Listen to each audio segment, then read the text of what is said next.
Diz assim a palavra do Senhor: vocês não sabem que são o santuário de Deus e que o Espírito de Deus habita em vocês? Se alguém destruir o santuário de Deus, Deus o destruirá, pois o santuário de Deus, que são vocês, é sagrado. Não se enganem, se algum de vocês pensa que é sábio segundo os padrões dessa terra,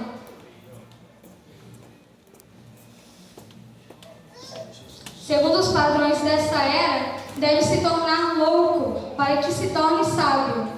Porque a sabedoria deste mundo é loucura aos olhos de Deus, pois está escrito: Ele apanha os sábios na astúcia deles. E também, o Senhor conhece os pensamentos dos sábios e sabe como são fúteis.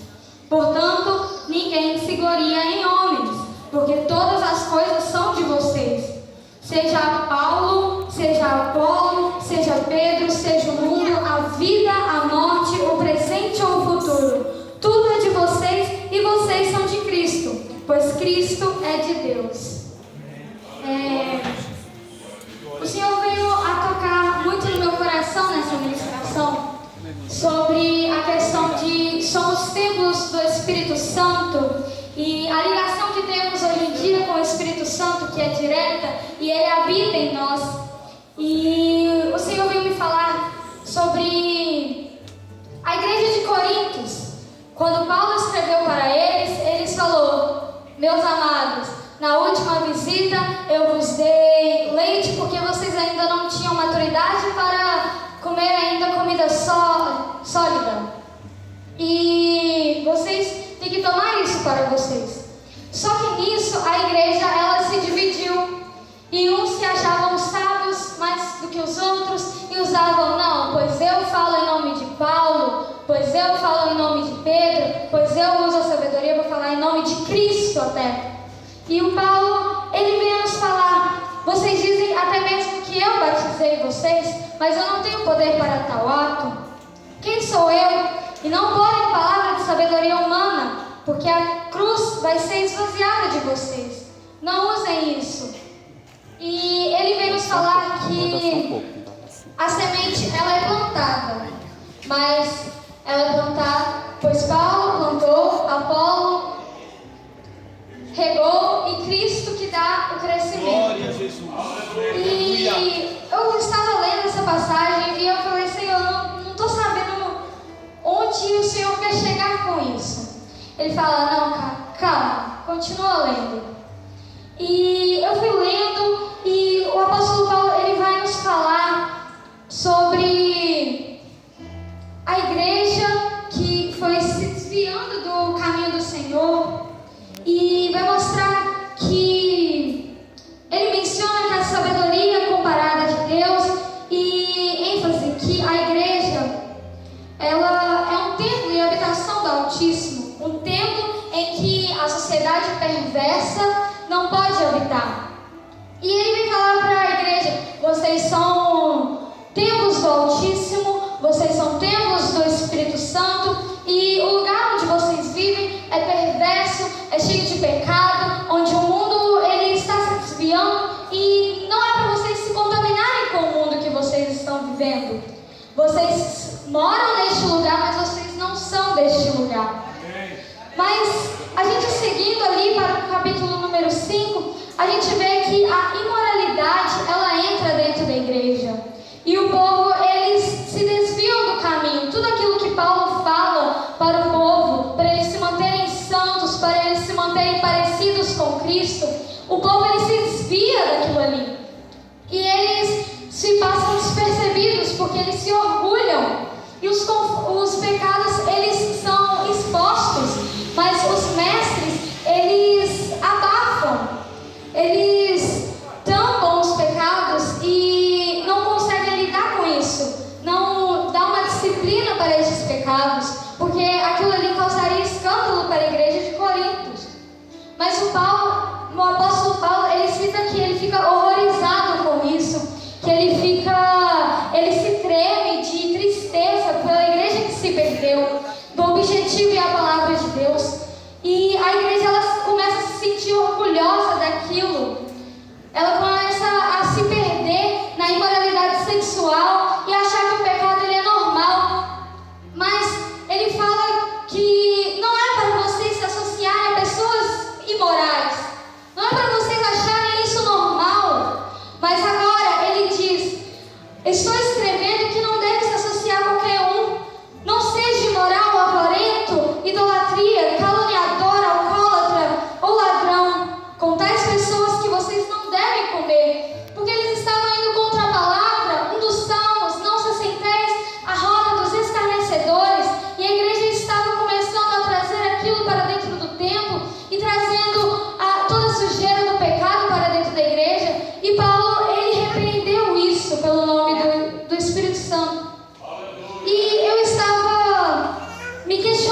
com isso. E o Senhor vai me falar que há muitos lugares hoje que as pessoas estão achando normal o pecado dentro da igreja. As pessoas viram e falam, não, porque é só um pecadinho, não vai ter nada demais, não vai afetar o meu mundo espiritual, mas é este tipo de pecado que vem afetar a nós. E eu falei, Senhor, o Senhor tem trabalhado em mim algo e é isso que o Senhor quer que eu fale para a igreja? E ali o Senhor foi falando comigo, eu falei, Senhor, mas está doendo em mim. E eu não quero que a igreja sinta essa dor que está doendo em mim. E ele falou, é um processo. Para você viver a santidade é um processo de renúncia, onde você tem que morrer para si mesmo e viver para Deus. Aleluia.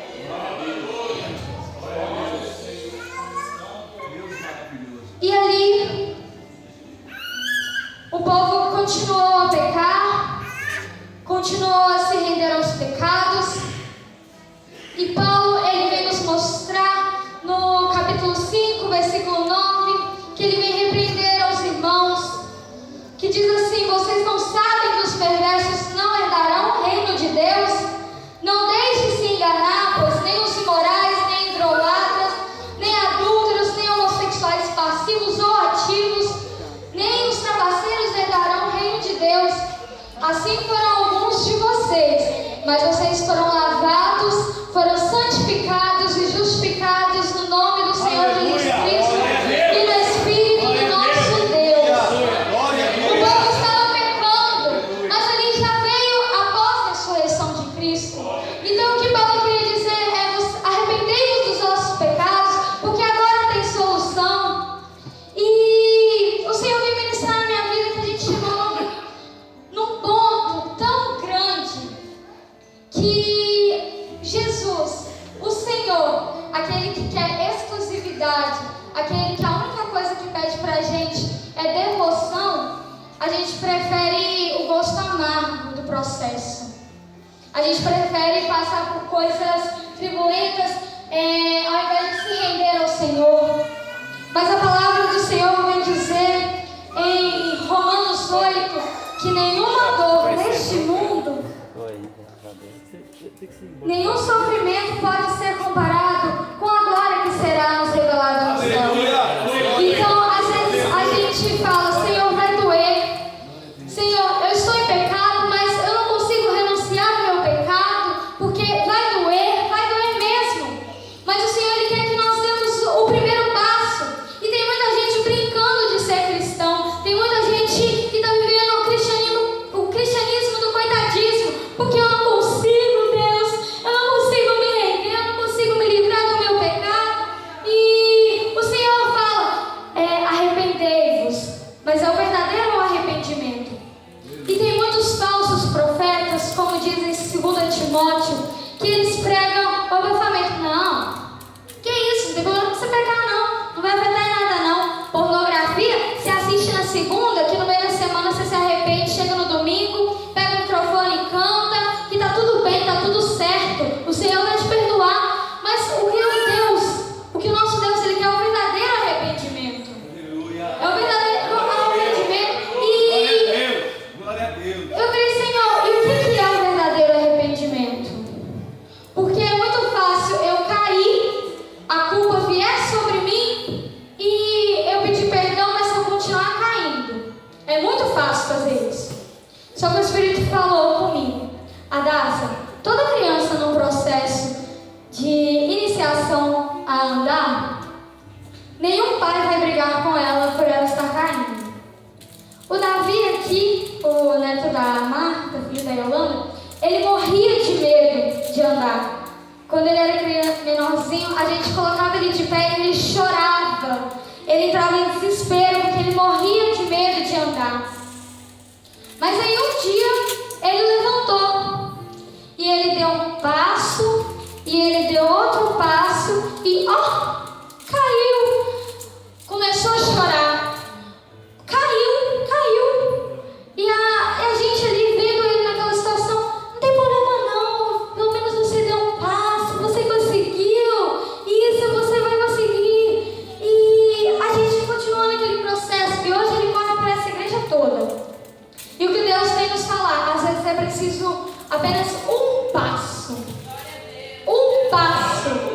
para a gente conseguir andar no Senhor. Glória a Deus. Conseguir o caminho que logo, logo a gente vai estar correndo. Glória a Deus. E a gente tem que entender que a gente não está aqui para viver bem. Está aqui porque eu estou bem do jeito que eu estou bem no processo que eu estou, que eu estou acomodado. A gente tem que entender que Jesus Cristo, Ele não morreu na cruz para a gente que se sinta bem e salvo. Ele morreu na cruz para a gente se sentir bem, Ele morreu na cruz para a gente se sentir salvo e servo. Glória a Jesus. Porque a única coisa que Ele quer é que sejamos obedientes à palavra dEle. E a gente tem que entender que a palavra do Senhor não é sobre nós, é sobre Jesus Cristo que morreu na cruz por nós. A gente tem que renunciar ao nosso próprio eu e não é fácil. Vai doer mesmo. Mas o que é preferível? Doer agora, renunciar ao meu eu, morrer para mim mesmo e viver em Cristo na eternidade? Ou continuar na dor da culpa, na dor do sofrimento, porque o pecado, ele acaba com a vida da pessoa que já esteve no Santo dos Santos. Porque quem já pisou no Santo dos Santos, ele não vive mais longe da presença do Espírito Santo. E o Senhor vem nos falar, temos que renunciar e temos que confessar o nosso pecado. Porque tem pecado que, tudo bem, vou orar aqui, o Senhor vai me perdoar, nunca mais pequei. Tem pecado? Não, vou jejuar 3 dias, o Senhor vai me livrar do meu pecado. Agora tem pecado, como a Bíblia fala aqui, no verso citado, em 1 Coríntios 5, que vem nos falar da imoralidade sexual.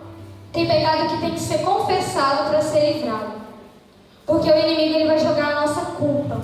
Ele não vai nos poupar. Ah, porque Deus, Ele me perdoou. Deus já te perdoou, irmão. Mas o inimigo, ele não perdoa, não. Ele vai te jogar a culpa, porque você é sujo. Você está lá na frente, mas você está sujo.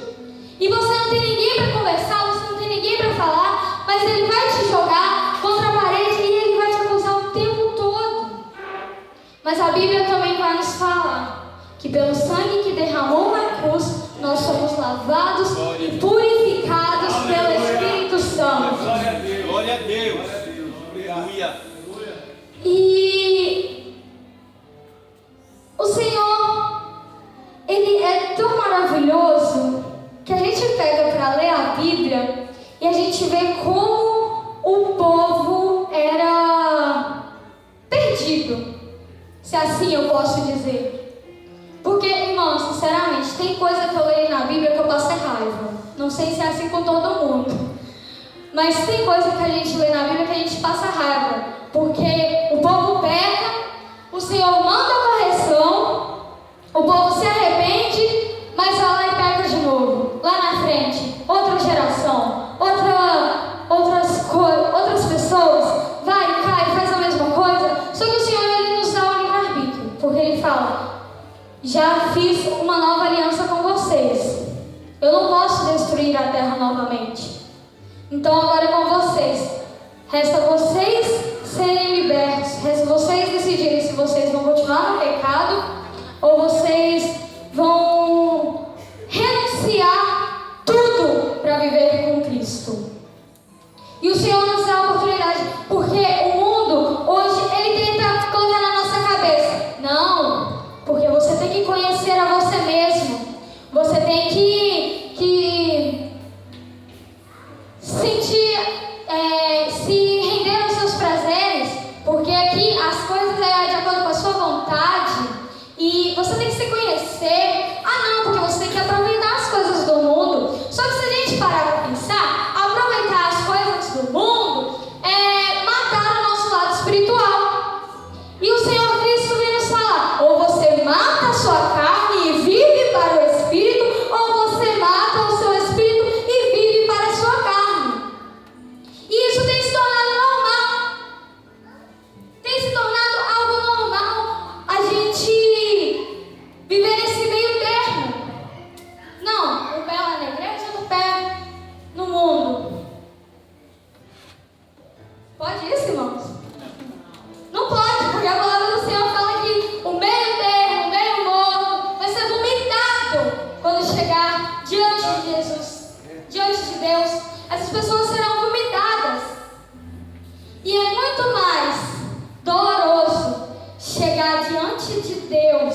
no julgamento final e ouviam: apartai-vos de mim, pois não vos conheço, do que renunciarmos o nosso próprio eu.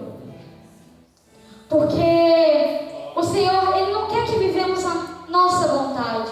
Ele não quer que vivemos os nossos desejos. Ah, Senhor, porque o meu sonho é isso, porque eu tenho planos para isso. Mas os planos que você tem é de acordo com os planos de Deus?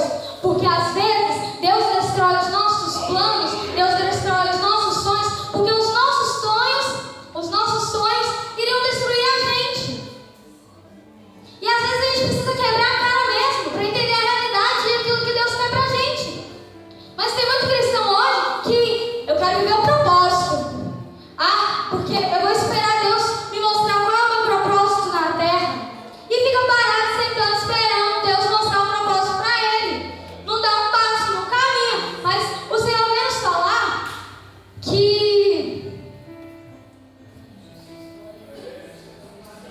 Jesus, aleluia. o propósito, ele se descobre na caminhada. E para caminhar você tem que dar um passo.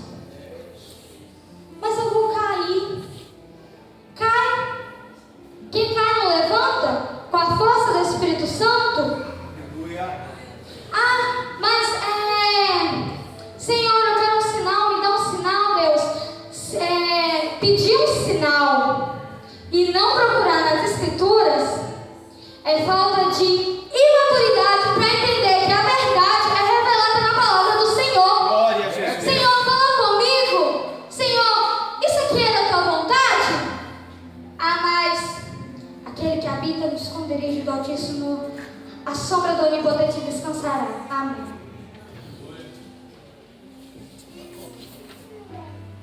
A verdade e a palavra do Senhor está na Bíblia, que nos foi revelada. Senhor, é da tua vontade? Senhor, é isso mesmo que é para a minha vida? E às vezes o Senhor nos frustra. Não, Deus não nos frustra. Às vezes a gente nos frustra porque os nossos planos não eram os planos de Deus. Mas a gente tem uma mania brasileira, uma mania muito errada de dar um jeitinho. Ah, vou dar um jeitinho nisso daqui. Ah, porque Deus está demorando muito, né?